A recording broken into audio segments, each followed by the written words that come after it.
Everyone was really excited as my daughter Marissa's wedding rehearsal dinner got going. I felt proud watching her and her fiancé Kevin, surrounded by our family and friends, getting lots of good wishes. But then something unexpected happened. Marissa spoke up, asking for everyone's attention. The room went quiet. My husband Ron and I looked at each other, confused. Marissa raised her glass. "I want to talk about something important," she said, looking right at me. "Elise, you might think of yourself as my stepmother, but to me, you're just someone I don't want in my life." The guests were shocked, and Ron looked really pale. I felt like I'd been hit hard, like all the air had been knocked out of me by what Marissa said.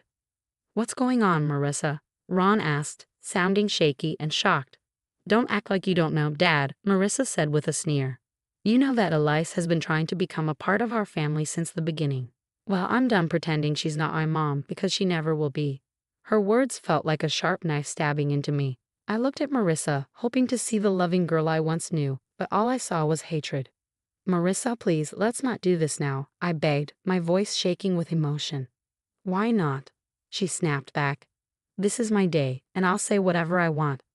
Ron clenched his fists, trying to stay calm. "That's enough," he said firmly. "We're leaving." Marissa just smirked and turned away, leaving me to face the stares and whispers from the guests. As we walked out, I could feel their judgmental eyes on me, wondering what I'd done to make my own stepdaughter hate me so much. Tears streamed down my face, and I realized everything had changed. In the car, Ron held the steering wheel so tight his knuckles turned white, his face filled with anger and sadness. "I don't understand what's wrong with her, Elise," he said, his voice strained. "But I won't let her hurt you like this." I just nodded, feeling overwhelmed as we drove away from what should have been a happy night, now ruined. I wondered what had happened to the sweet girl Marissa used to be and what this meant for our family. It's hard to say when Marissa started hating me. Maybe it was when I married her dad and became her stepmom. Or maybe it started even earlier, influenced by her mom, Clara.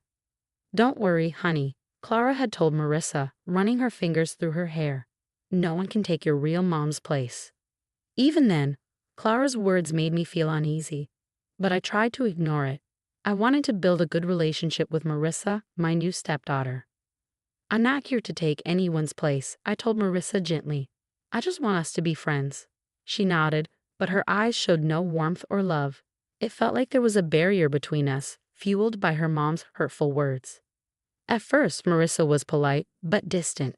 But as time went on, her true feelings came out. "Why are you always trying to get involved in my life?" she snapped one evening when I asked about her weekend plans. Ron gave Marissa a disapproving look. "Marissa, don't talk to your mom like that." "She's not my mom," Marissa yelled, her face full of anger. "And I'm tired of her pretending she is." Then she stormed off, leaving me hurt by her harsh words. Ron could only shake his head, looking disappointed and resigned. After that, Marissa's dislike for me was obvious. She'd roll her eyes when I came into a room and make mean comments quietly. If I offered help, she'd reject it rudely, like she couldn't stand being around me. "You're not fooling anyone with your fake kindness," she sneered one day when I asked if she wanted a ride to her friend's house. "Marissa, stop it," Ron said, getting frustrated. But she didn't listen. It was clear Clara encouraged Marissa's hatred toward me. Whenever we saw her, she'd smile sweetly, like she was happy we didn't get along. "I don't know what you've done to make my daughter hate you," she'd say with a fake smile, her eyes filled with mean intentions. "But I guess you'll have to deal with the consequences." And deal with them I did. Marissa's hatred kept growing, like a wound that wouldn't heal, making our family life miserable every day. But I didn't realize then that her hurtful behavior was just the beginning of something much worse. Marissa became even more manipulative and mean after she quit college. Without a plan for her future, she seemed determined to cause trouble in our lives, using her anger to get money and create chaos in our family. "Give me $5,000, or I'll tell everyone how terrible you've been as a stepmom," she said one day, trapping me in the kitchen. I was shocked. "Marissa, why are you saying this? I've tried my best to be good to you." "Forget it," she snapped. "Just give me the money, and I'll leave you alone." I felt desperate as I realized how low she was willing to go. "I don't have that much money right now." "Then you better find it, unless you want everyone to know how bad you are." After that, it happened often. Marissa kept asking for more money, and her threats got worse each time I said no. Ron was stuck in the middle, trying to make both of us happy and wondering why his daughter was acting like this.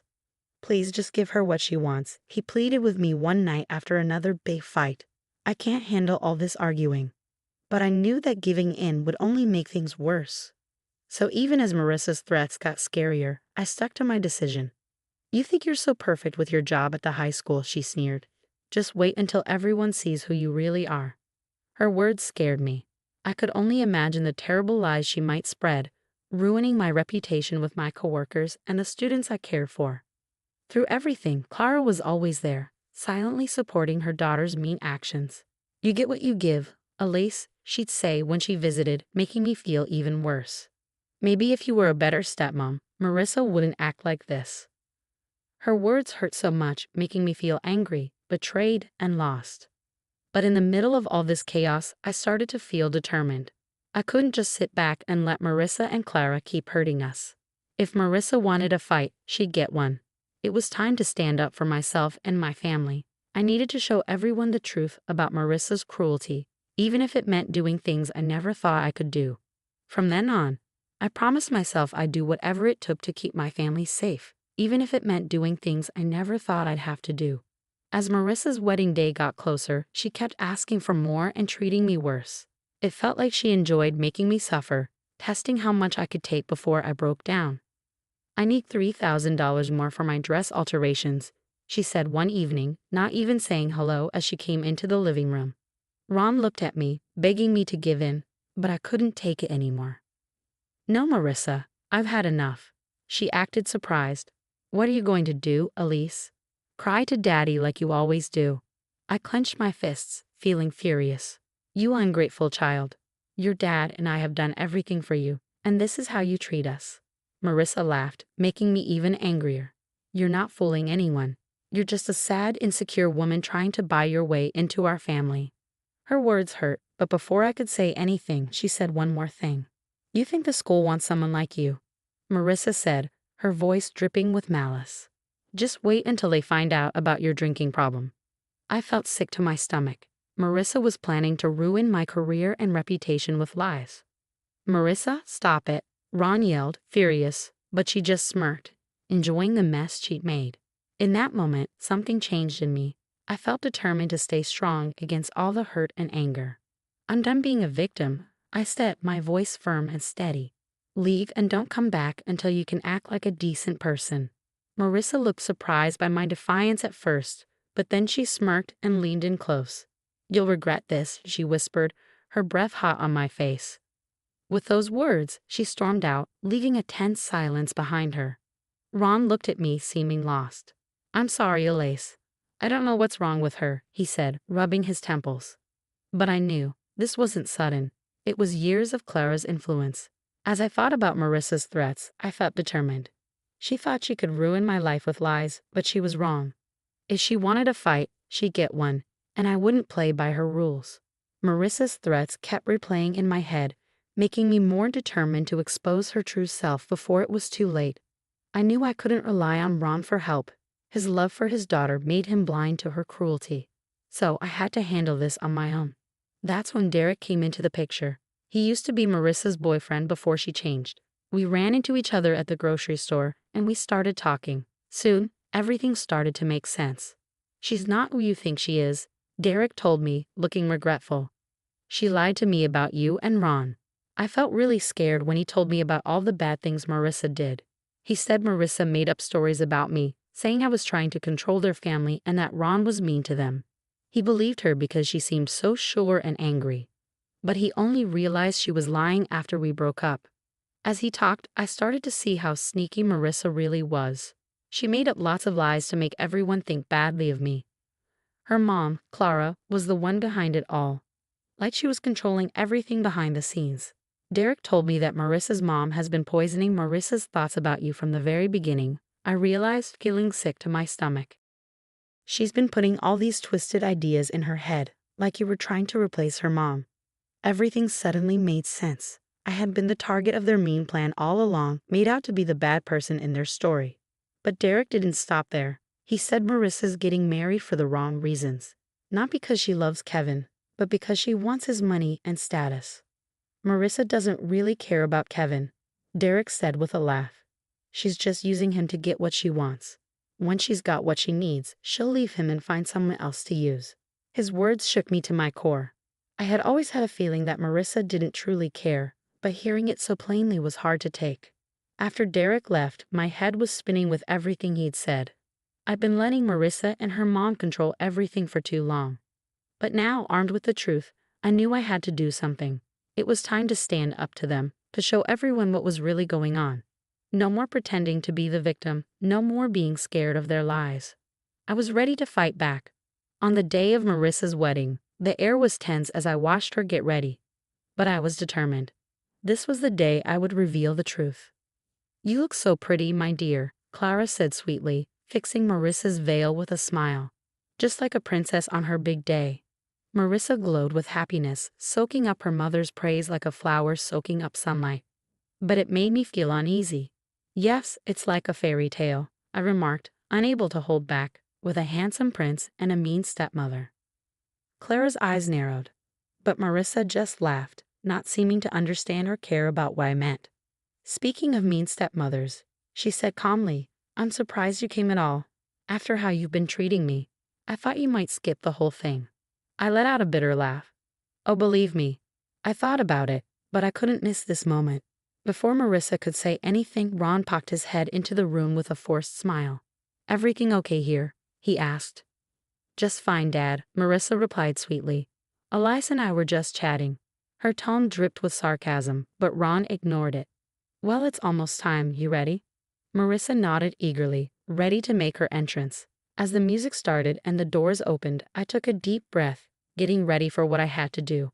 The ceremony went by quickly, with vows that felt empty and fake, but when it came time for Kevin and Marissa to kiss, I knew I had to speak up. "Wait," I shouted, my voice echoing in the quiet chapel. "This wedding can't happen." Everyone gasped and looked at me. Marissa's face turned red with anger, her fists clenched. "What's going on?" she spat, furious. I took a deep breath and stared at Marissa firmly. "Marissa, what this means is that I can't stay quiet anymore while you keep lying and manipulating everyone around you." Clara looked pale, realizing what was happening, but I continued before she could interrupt. I showed them all the proof Derek had given me, texts, emails, recordings, that showed Marissa's lies. "For years, you've been spreading lies and turning people against me, pretending to be the innocent one," I said firmly. "But not anymore. It's time for the truth." I showed everyone the evidence, explaining how Marissa had been deceitful and selfish. The chapel fell silent. Marissa's calm facade cracked, and she looked furious and shocked.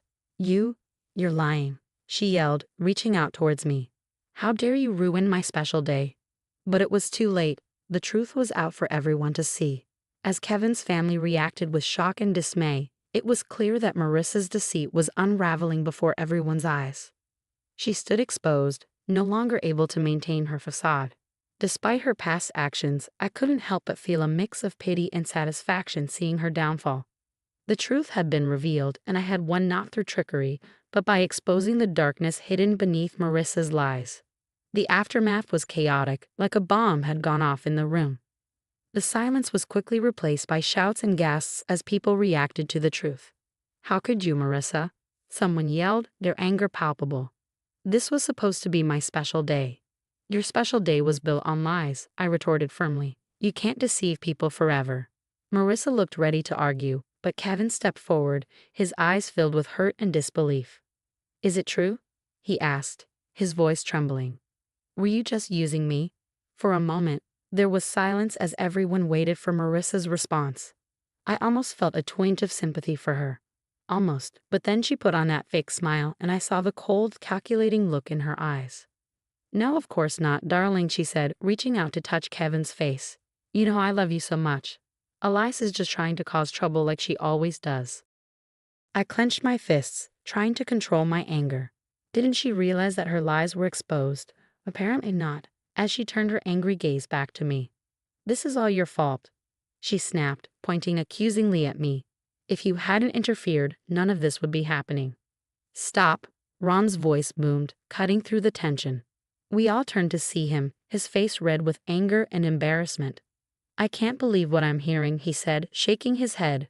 My own daughter lying and manipulating everyone for her own selfish reasons. Marissa was silent, unable to respond. For once, she seemed speechless in the face of her father's disappointment. I don't even recognize you anymore, Ron said, his voice heavy with sadness.